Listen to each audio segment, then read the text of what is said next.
أنا كنت صرحت سابقا أنه ما ننطلقش في عدد 3 حتى ننتهي من عدد 2. احنا شفنا في العرض ناخذ كعينة ولاية عين دفلة، ما غزلت لنا 50 سكن وهي في طور الإنجاز، يعني اللي ننتهي منها في نهاية السنة. تقريبا كل برنامج عدد 2 راح ننتهي منه من نهاية السنة، تبقى 2000 أو 3000 سكن راح تنتهي في الأشهر الأولى تاع نهاية تاع سنة 25. هذا ما يمنعش انه ننطلق في عدد 2. الاكتتاب شفتوه 1,400,000 مكتتب، يعني التصفيه الاولى تاع المكتتبين وصلنا تقريبا 1,024,000 مكتتب. هذه كاول مرحله، مازال ماشيين في دراسه الملفات، راح نبدا نتواصل مع المكتتبين قبل نهايه السنه. راح نغير في نمط يعني العمراني، ما نبقاش في نفس النمط، نتعلم من التجارب اللي قمنا بها سواء في عدل 1 ولا في عدل 2. في مرحلة معينة كانت يعني مدة الإنجاز ما كناش نتحكم فيها. اليوم الحمد لله أنا نشوف مشروع كما هذا 200 سكن، مؤسسة وطنية انطلقنا فيه في سنة 24 وانتهينا منه في سنة 24. نزيد نعمل مجهود أكثر باش نتحكم في النوعية. النمط العمراني ان شاء الله راح نعمل نغيره في عدد 3.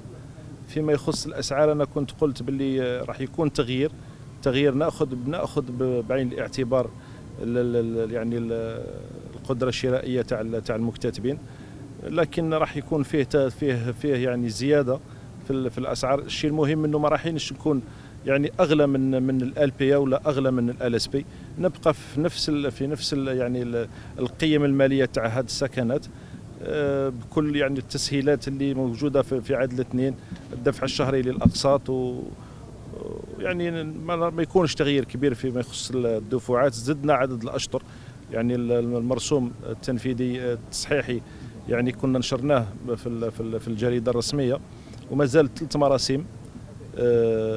احنا الان في عدد الاعداد تاعهم، نظن من على نهايه الشهر، قبل نهايه الشهر راح نقوم يعني بنشرهم.